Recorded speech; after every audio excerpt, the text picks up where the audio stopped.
Hello, ನಮಸ್ತೆ ಎಲ್ರಿಗೂ. ಎಲ್ಲ ಹೇಗಿದ್ದೀರಾ? ಚೆನ್ನಾಗಿದ್ದೀರಾ ಅನ್ಕೋತೀನಿ. ನಾನು ಚೆನ್ನಾಗಿದ್ದೀನಿ. ನಾನು ನಿಮ್ಮ ವೀಣಾ ಸುರೇಶ್. ಎಲ್ಲರಿಗೂ ನನ್ನ ಕಾರ್ಯಕ್ರಮವಾದ ಕಥಾಸರಣಿ ರಾಗಸುತೆ ಜೊತೆ ಕಾರ್ಯಕ್ರಮಕ್ಕೆ ಆತ್ಮೀಯ ಸ್ವಾಗತ. ಪ್ಲೀಸ್ ನೋಡ್ತಾ ಇರೋರು ಎಲ್ಲರೂ ತಪ್ಪದೆ ನನ್ನ ಚಾನಲ್ಗೆ ಸಬ್ಸ್ಕ್ರೈಬ್ ಮಾಡ್ಕೊಳ್ಳಿ. ನಿಮ್ಮ ಪರಿಚಯದವ್ರಿಗೂ ಹೇಳಿ ಸಬ್ಸ್ಕ್ರೈಬ್ ಮಾಡ್ಕೊಳ್ಳೋಕ್ಕೆ. ಇದು ನನ್ನ 2ನೇ ಕಥೆ, ನನಗಾಗಿ ಬಂದ ಕಥೆಯ ಮುಂದುವರೆದ ಭಾಗ. ಮುಂದೆ ಕೂಡ ನನ್ನ ಕತೆ ಕೇಳಬೇಕು ಅಂತ ನಿಮಗೆ ಇಷ್ಟ ಇದ್ದರೆ, ನನ್ನ ಕತೆ ಹೇಳೋ ರೀತಿ ಆಗಲಿ, ನನ್ನ ಕತೆ ಆಗಲಿ ನಿಮ್ಗೆ ಇಷ್ಟ ಇದ್ದರೆ ಪ್ಲೀಸ್ ಎಲ್ಲ ತಪ್ಪದೆ ಸಬ್ಸ್ಕ್ರೈಬ್ ಮಾಡ್ಕೊಳ್ಳಿ ನನ್ನ ಚಾನಲ್ಗೆ. ಅವಳನ್ನೇ ಅವನಿಗೆ ಅರಿವಿಲ್ಲದೆಯೇ ದಿಟ್ಟಿಸುತ್ತಿದ್ದ ವಿಧಾನ್. ಗೋಪಿಯ ಮಾತಿಗೆ ಬದಲು ಹೇಳದೆ ಸುಮ್ಮನೆ ನಕ್ಕಿದ್ದ ಅವಳ ಮುಗ್ಧ ನಗುವನ್ನು ನೋಡಿ ಅಂದುಕೊಂಡಿದ್ದ. ಹುಡುಗಿ ತನ್ನ ಮಾತನ್ನೆಲ್ಲ ಬರೀ ತನ್ನ ಕಣ್ಣುಗಳಿಂದ ಮತ್ತು ನಗುವಿನಿಂದಲೇ ಹೇಳುತ್ತಾಳೆ. ಮಾತಿನ ಅವಶ್ಯಕತೆಯೇ ಇಲ್ಲ ಇವಳಿಗೆ. ತನ್ನ ಕೂದಲನ್ನು ಮೇಲೇರಿಸಿ ತಲೆ ಕೊಡವಿ ಮುದುಕಮ್ಮನನ್ನು ನೋಡಿದ. ಯಾವುದೋ ಯೋಚನೆಯಲ್ಲಿ ಕುಳಿತು ಬಿಟ್ಟಿದ್ದರು ಅವರು. ಮುದುಕಮ್ಮ, ಏನು ಯೋಚನೆ ಮಾಡ್ತಾ ಇದೀಯಾ?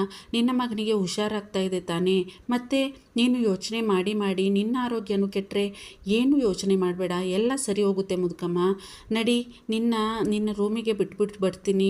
ಆ ಹುಡುಗಿ ಬರೋದು ಇನ್ನೂ ಲೇಟ್ ಆಗ್ಬೋದು. ಗಂಜಿ ಮಾಡಿ ನಡಿ ನಡಿ ಎಂದು ಅವರ ಭುಜದ ಸುತ್ತ ತನ್ನ ಕೈ ಇಟ್ಟು ಅವರನ್ನು ಎಬ್ಬಿಸಿದ್ದ. ದೊರೆ, ಈ ಪುಟ್ಟಮ್ಮ ನಮಗೆ ಯಾವುದೋ ಜನ್ಮದ ಪುಣ್ಯದಿಂದಲೇ ಸಿಕ್ಕಿರೋದು ಕಣೋ. ಇಂಥ ಸಮಯದಲ್ಲಿ ಅವಳು ಇಲ್ಲದಿದ್ದರೆ ನಮ್ಮ ಪರಿಸ್ಥಿತಿ ಯೋಚಿಸೋದು ಕಷ್ಟ ಆಗ್ತಿದೆ ಕಣೋ ನನಗೆ ಎಂದಿದ್ದರು ಭವಾನಮ್ಮ ಭಾವುಕರಾಗಿ. ಅದಕ್ಕೆ ನಾನು ನಿನಗೆ ಹೇಳಿರೋದು, ಅವಳನ್ನು ಇಲ್ಲೇ ಉಳಿಸ್ಕೋಬೇಕು ಅಂದರೆ ನಾನು ಹೇಳ್ದಂಗೆ ಮಾಡಬೇಕು ಅಂತ. ನೀನೇನು ಶುಭ ಅಂದಿಲ್ಲ ನನ್ನ ಮಾತಿಗೆ ಎಂದ ವಿಧಾನ್. ನಾನು ಯೋಚನೆ ಮಾಡಿ ಒಂದು ನಿರ್ಧಾರಕ್ಕೆ ಬಂದಿದ್ದೀನಿ ಕಣೋ ದೊರೆ ಎಂದರು ಭವಾನಮ್ಮ. ಕುತೂಹಲದಿಂದ ಅವರ ಮುಖವನ್ನೇ ನೋಡಿದ ವಿಧಾನ್. ನಾನು ಕೂಡ ಚೆನ್ನಾಗಿ ಯೋಚನೆ ಮಾಡಿ ಒಂದು ನಿರ್ಧಾರಕ್ಕೆ ಬಂದಿದ್ದೀನಿ ಕಣೋ. ಏನು ಎಂಬಂತೆ ಅವರ ಮುಖವನ್ನು ನೋಡಿದ. ನನಗೂ ನೀನು ಹೇಳಿದ್ದರಲ್ಲಿ ಅರ್ಥ ಇದೆ ಅನ್ನಿಸ್ತು ಕಣೋ ದೊರೆ. ಇಂತಹ ಒಳ್ಳೆ ಹುಡುಗಿ ಎಲ್ಲಿ ಸಿಗ್ತಾಳೆ ನಮಗೆ? ಇಂದು ನನ್ನ ನಿರ್ಧಾರ ಇನ್ನೂ ಸ್ಪಷ್ಟವಾಯಿತು. ಇನ್ನು ಪುಟ್ಟಮ್ಮನನ್ನು ಎಲ್ಲಿಗೂ ಕಳಿಸೋ ಮಾತೇ ಇಲ್ಲ. ಆದರೆ ಎಂದು ರಾಗ ಹೇಳಿದರು. ಏನಾದರೆ ಎಂದ ವಿಧಾನ್. ದೊರೆ, ನೀನು ಹೇಳಿದ ಅಗ್ರಿಮೆಂಟ್ ಅದು ಇದು ಎಲ್ಲ ಮಾಡಿಸೋದು ಬಿಟ್ಟು ಬೇರೆ ದಾರಿ ಇಲ್ವೇನೋ ಅವಳನ್ನು ಇಲ್ಲೇ ಇರಿಸ್ಕೊಳ್ಳೋದಕ್ಕೆ?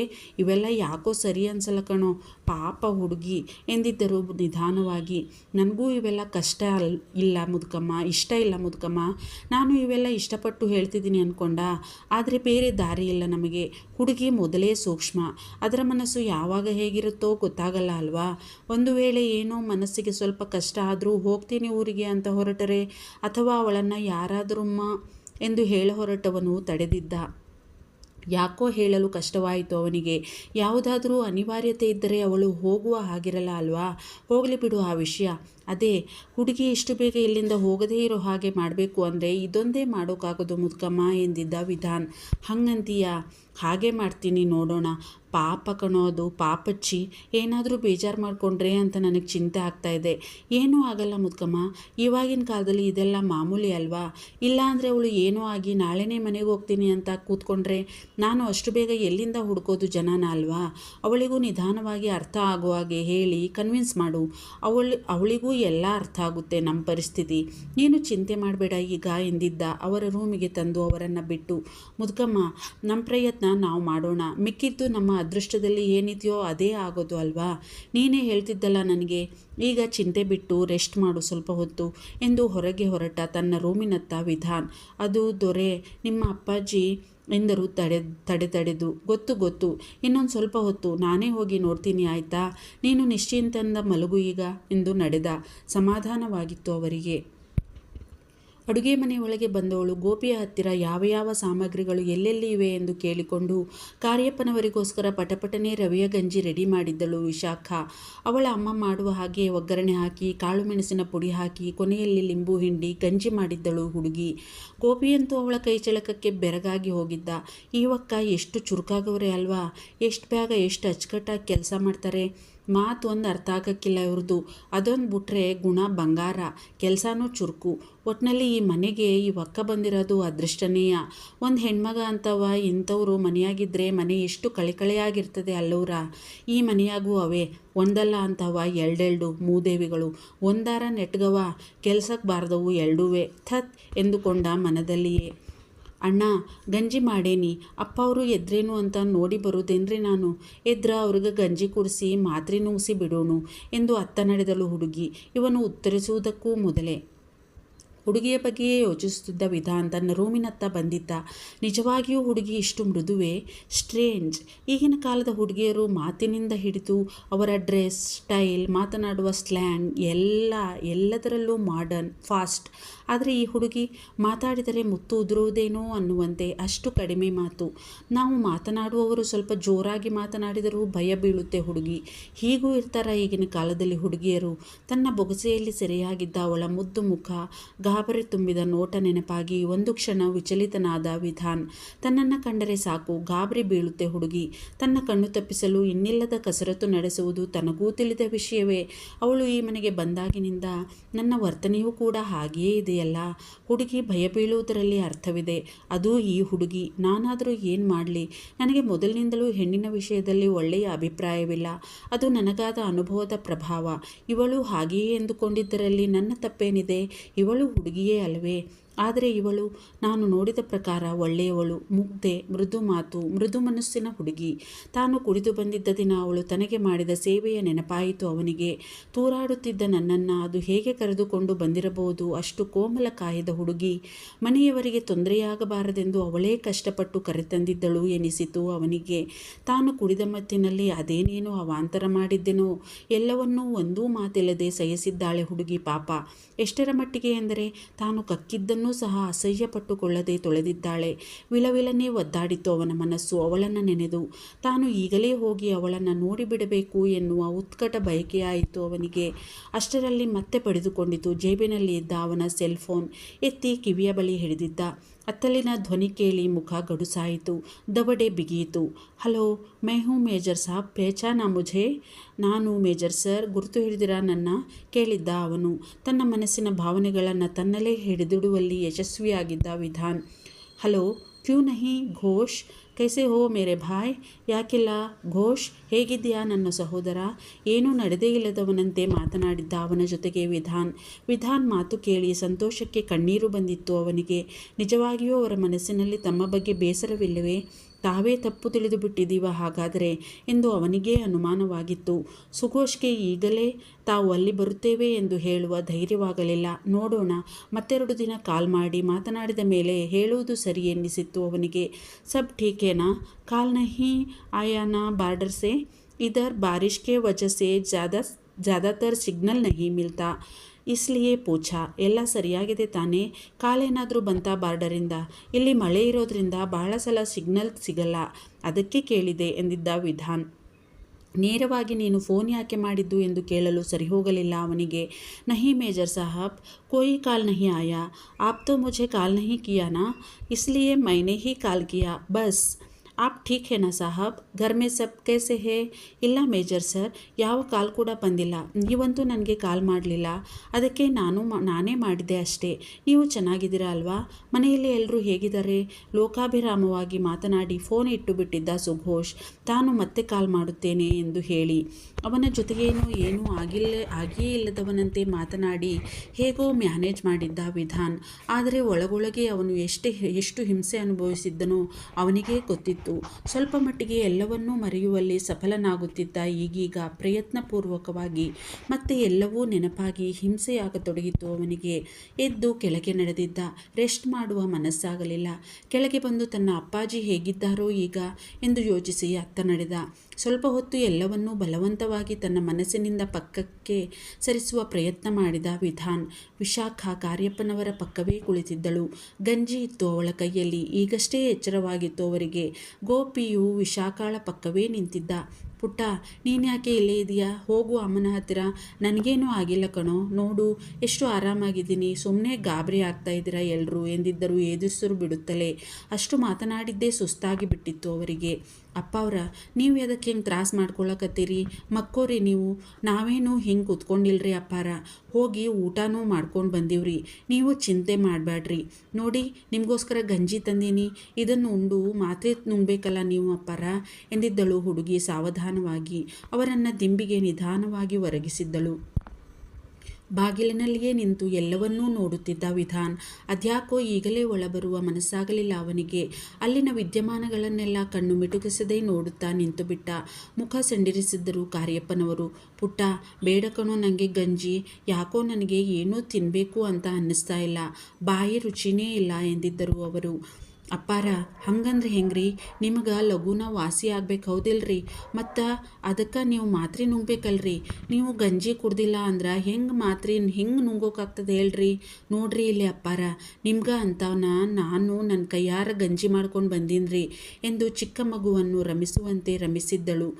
ಹ್ಞೂನ್ರಿ ಅಪ್ಪಾರ, ಚಂದಂಗ ಖಾರವಾಗಿ ಮಾಡೀನಿ. ನನ್ನಮ್ಮ ಹಿಂಗೆ ಮಾಡ್ತಾರ್ರಿ ಗಂಜಿನ ನೋಡ್ರಿ ಅನ್ರಿ ಅಪ್ಪಾರ ಎನ್ನುತ್ತಾ ಅವರ ಬಾಯಿಯ ಹತ್ತಿರ ಸ್ಪೂನ್ ಹಿಡಿದಿದ್ದಳು ವಿಶಾಖ. ಇನ್ನು ಇವರು ತನ್ನನ್ನು ಬಿಡೋ ಹಾಗೆ ಕಾಣಲಿಲ್ಲ ಅಂದುಕೊಂಡರೇನೋ. ಮುಖ ಸೆಂಡಿರಿಸಿಯೇ ಬಾಯಿ ತೆರೆದಿದ್ದರು ಕಾರ್ಯಪ್ಪನವರು.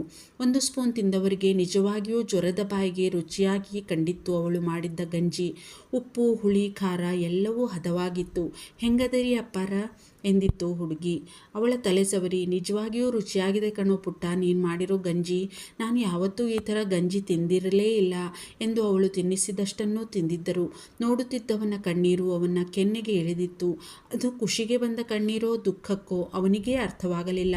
ಅಂತೂ ಅವನ ಮನಸ್ಸಿಗೆ ಹೇಳತೀರದಷ್ಟು ಸಮಾಧಾನವಾಗಿತ್ತು. ಅವನಿಗೆ ಒಳಗೆ ನಡೆಯುತ್ತಿರುವ ದೃಶ್ಯವನ್ನು ನೋಡಿ ಒಂದು ಕಡೆ ಆನಂದವಾಗುತ್ತಿದ್ದರೆ ಇನ್ನೊಂದು ಕಡೆ ಸಂಕಟವಾಗುತ್ತಿತ್ತು. ಹುಡುಗಿ ತನ್ನ ಅಪ್ಪಾಜಿಯನ್ನು ಈ ಪರಿ ಕಾಳಜಿಯಿಂದ ಸ್ವಂತ ತನ್ನ ತಂದೆಯ ಹಾಗೆಯೇ ನೋಡಿಕೊಳ್ಳುತ್ತಿರುವುದನ್ನು ನೋಡಿ ಸಂತೋಷವಾಗುತ್ತಿದ್ದರೆ ಇನ್ನೊಂದು ಕಡೆ ತನ್ನ ಜೀವನ, ಬಾಲ್ಯ, ತಾನು ಎಂದೂ ಅನುಭವಿಸಿರದ ಈ ಪರಿಯ ಪ್ರೀತಿ, ಕಾಳಜಿ ಎಲ್ಲವೂ ನೆನಪಾಗಿ ವಿಪರೀತ ಸಂಕಟವಾಗುತ್ತಿತ್ತು ಅವನಿಗೆ. ಹೌದು, ತಾನು ಬೆರಳೆಣಿಕೆಯಷ್ಟು ದಿನ ಮಾತ್ರ ಇಂತಹ ಮಮತೆ, ಪ್ರೀತಿ, ಕಾಳಜಿಯನ್ನು ಅನುಭವಿಸಿರಬಹುದು ಅಷ್ಟೇ. ಈಗ ಯೋಚಿಸಿದರೆ ನೆನಪು ಕೂಡ ಆಗುವುದಿಲ್ಲ ನನಗೆ. ಅಮ್ಮನ ಕೈತುತ್ತು, ಎಂತಹ ಮಮತೆ ಇರುತ್ತಿತ್ತು ಆ ತುತ್ತಿನಲ್ಲಿ. ಈ ಹುಡುಗಿ ಅಪ್ಪಾಜಿಯನ್ನು ನಂಬಿಸಿ ತುತ್ತಿಟ್ಟಳಲ್ಲ, ಹಾಗೆಯೇ ಅದಕ್ಕಿಂತಲೂ ಹೆಚ್ಚಾಗಿ ಮುದ್ದು ಮಾಡಿ ರಮಿಸಿ ತನ್ನ ಬಾಯಿಗೆ ಅವಳು ತುತ್ತಿಡುತ್ತಿದ್ದುದು ಮಸುಕು ಮಸುಕಾದ ನೆನಪು ನನಗೆ. ಅವರನ್ನು ಕಾಡಿಸಿ, ಪೀಡಿಸಿ, ಓಡಾಡಿಸಿ, ನಂತರ ಅವರ ಹತ್ತಿರ ಮುದ್ದು ಮಾಡಿಸಿಕೊಂಡ ನಂತರವೇ ನನಗೆ ಊಟ ಮಾಡಿದ ಹಾಗೆ ಅನಿಸುತ್ತಿತ್ತು. ಅದೆಲ್ಲವನ್ನೂ ಅನುಭವಿಸಿದ್ದು ಕೇವಲ ಬೆರಳೆಣಿಕೆಯಷ್ಟು ದಿನಗಳು ಮಾತ್ರ. ಆಮೇಲೇನಿದೆ? ಬರೀ ಅನಾಥ ಭಾವ, ಒಂಟಿತನ. ಪ್ರೀತಿ ತೋರಿಸಲು ಅಜ್ಜಿ, ಅಪ್ಪಾಜಿ ಎಲ್ಲರೂ ಇದ್ದರು. ಅವರ್ಯಾರೂ ತಾಯಿಯ ಪ್ರೀತಿಗೆ ಸಾಟಿಯಾಗಲಾರರು ಅಲ್ಲವೇ? ನನ್ನನ್ನು ಕಾಡುವ ಅನಾಥ ಭಾವ ಎಂದಿಗೂ ಕಡಿಮೆಯಾಗಲೇ ಇಲ್ಲ. ಎಲ್ಲದಕ್ಕೂ ಪಡೆದುಕೊಂಡು ಬಂದಿರಬೇಕು, ಅದೃಷ್ಟ ಮಾಡಿರಬೇಕು. ಭಾರವಾದ ನಿಟ್ಟುಸಿರು ಬಿಟ್ಟಿದ್ದ ವಿಧಾನ್.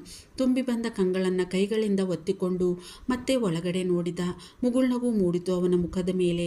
ಕಾರ್ಯಪ್ಪನವರಿಗೆ ಗಂಜಿ ಕುಡಿಸಿ ಮಾತ್ರೆ ತೆಗೆದು ಅವರ ಬಾಯಿಯ ಹತ್ತಿರ ಹಿಡಿದಿದ್ದಳು ಹುಡುಗಿ. ಅವರು ಮುಖ ಸೆಂಡಿರಿಸಿದ್ದರು.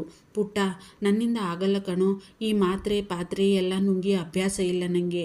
ತಿಂದಿದ್ದೆಲ್ಲ ಹೊರಗಡೆ ಬಂದ್ಬಿಡುತ್ತೆ ಅಷ್ಟೇ, ಬೇಡ ನನಗೆ ಹಠ ಮಾಡುತ್ತಿದ್ದರು ಅವರು ಮಾತ್ರೆ ನುಂಗಲು. ಅಪ್ಪಾರ, ಹಂಗಂದ್ರೆ ಹೆಂಗ್ರಿ? ನೀವಿದನ್ನ ನುಂಗಾಕಬೇಕು, ಇಲ್ಲಾಂದ್ರೆ ಹೆಂಗೆ ಕಡಿಮೆ ಆಗ್ತದ? ಮತ್ತು ಮಾತ್ರೆ ನುಂಗಾಕ ಹಿಂಗೆ ಹಠ ಮಾಡಿದ್ರಂದ್ರೆ ನಿಮ್ಮ ಮಗ ನಿಮ್ಮನ್ನು ದವಾಖಾನೆಗೆ ಕರ್ಕೊಂಡು ಹೋಗ್ತಾರ ನೋಡ್ರಿ. ಮತ್ತು ಯೋಚನೆ ಮಾಡ್ರಿ, ಇಲ್ಲ ಇದ್ದು ಮಾತ್ರೆ ನುಂಗ್ತಿರೋ, ಇಲ್ಲಾಂದ್ರೆ ನಿಮ್ಮ ಮಗನ ಜೊತೆನಾಗ ದವಾಖಾನೆಗೆ ಹೋಗ್ತಿರೋ ಎಂದು ಅವರಿಗೆ ಬ್ಲ್ಯಾಕ್ ಮೇಲ್ ಮಾಡುತ್ತಿದ್ದಳು ವಿಶಾಖ. ಅಬ್ಬಾ ಹುಡುಗಿ, ತನ್ನ ಹೆಸರು ಬಳಸಿ ಅವರಿಗೆ ಮಾತ್ರೆ ನುಂಗಿಸುವ ಅವಳ ಐಡಿಯಾ ನೋಡಿ ಆಶ್ಚರ್ಯದಿಂದ ಕಣ್ಣರಳಿಸಿದ ವಿಧಾನ್. ಈಗ ಮಾತಿಲ್ಲದೆ ಮಾತ್ರೆ ನುಂಗಿದ್ದರು ಅವರು. ಮೊದಲಿನಿಂದಲೂ ಅವರಿಗೆ ಟ್ಯಾಬ್ಲೆಟ್ಸ್, ಹಾಸ್ಪಿಟಲ್ ಎಲ್ಲವೂ ದೂರವೇ. ಅದಕ್ಕೆ ಈ ಹಠ. ಹಿಂದಲೇ ಸವರಿಕೊಂಡು ತಲೆ ಕೊಡುವಿದ ವಿಧಾನ್. ಅಕ್ಕ, ನಿಮ್ಮ ಮಾತಿಂದ ಅಣ್ಣ ಮಾತ್ರೆ ನುಂಗಿದ್ರು, ಇಲ್ಲಾಂದಿದ್ರೆ ಹರಸಾಹಸ ಮಾಡಬೇಕಾಯ್ತಿತ್ತು ನಾವು. ಐಡಿಯಾ ಶಾನೆ ಚಂದಾಗದೆ ನಿಮ್ಮದು ಅಕ್ಕೋ ಎಂದು ಹಲ್ಲು ಕಿರಿದು ಇತ್ತ ತಿರುಗಿದವನಿಗೆ ವಿಧಾನ್ ಕಂಡಿದ್ದ. ಅರೆ ಅಣ್ಣ, ನೀನು ಯಾವಾಗ ಬಂದೆ? ಯಾಕಲ್ಲೇ ನಿಂತ್ಬಿಟ್ಟಲ್ಲ? ನೋಡಬೇಕಿತ್ತು ನೀನು. ಅಣ್ಣ ಮಾತ್ರೆ ನುಂಗಕ್ಕೆ ಚಿಕ್ಕ ಮಕ್ಕಳಂಗೆ ಹಠ ಮಾಡ್ತಿತ್ತು ಗೊತ್ತಾ? ಗಂಜಿ ಉಣ್ಣಾಕುವೆ ಹಾಗೆ ಹಠ ಮಾಡ್ತು. ಬುರ್ತದ ಈ ಒಕ್ಕ ಎಂದು ಹೇಳ ಹೊರಟವನು ಅವನ ಮುಖ ನೋಡಿ ಸುಮ್ಮನಾದ. ಥತ್, ನನ್ನ ಬುರುಡೆಗೆ ಬುದ್ಧಿ ಎಲ್ಲೋದಾದೋ ನನಗೆ. ಎಂಥ ಕೆಲಸ ಮಾಡಿಬಿಡ್ತಿದ್ದೆ ನಾನೀಗ. ಸ್ವಲ್ಪ ಯಾಮಾರಿದ್ರೂ ಈ ಒಕ್ಕ ಪಕ್ಕ ಅಣ್ಣನ ಬಾಯಿಗೆ ಸಿಕ್ಕು ಅಪ್ಪಚ್ಚಿ ಆಗ್ಬಿಡಾರಲ್ಲ. ಹೋಗಿ ಈ ಅಣ್ಣನ ಹತ್ರಕ್ಕೆ ಹುಡುಗಿ ಸುದ್ದಿ ಹೇಳ್ಬಿಡ್ತಿದ್ನಲ್ಲಪ್ಪ ತಂದೆ. ಸದ್ಯ ನೆನಪಾತು ನನಗೆ ಸಮಯಕ್ಕೆ. ಈ ಒಕ್ಕ ಬದಿಕಂಡ್ರು ಎಂದುಕೊಂಡ ಗೋಪಿ. ಅವನು ಹೇಳಿದ್ದರೂ ಇವನೇ ಎಲ್ಲ ನೋಡಿದ್ದನಲ್ಲ. ಥಟ್ಟನೆ ತಲೆ ತಗ್ಗಿಸಿ ಕಾರ್ಯಪ್ಪನವರ ಪಕ್ಕದಿಂದ ಇತ್ತ ಸರಿದು ನಿಂತಿತ್ತು ಹುಡುಗಿ. ಅವನ ಮುಖವನ್ನೇ ನೋಡುತ್ತಿದ್ದರು ಕಾರ್ಯಪ್ಪನವರು.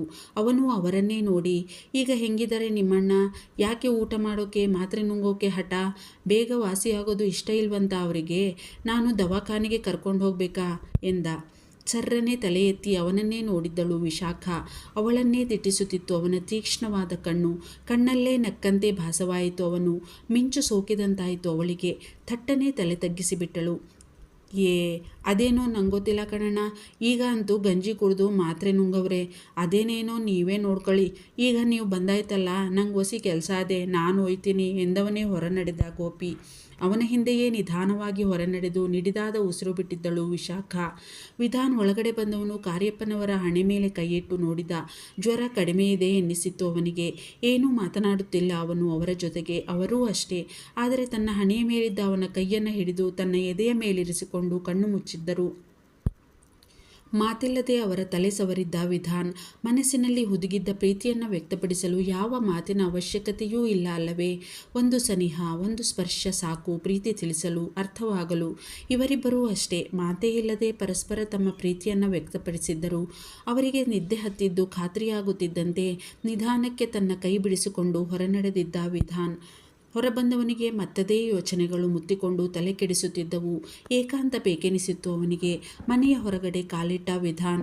ಅವನಿಗೆ ಸ್ವಲ್ಪವಾದರೂ ನೆಮ್ಮದಿ ಕೊಡುವ ತಾಣವೆಂದರೆ ಅದು ಅವನ ಎಸ್ಟೇಟ್.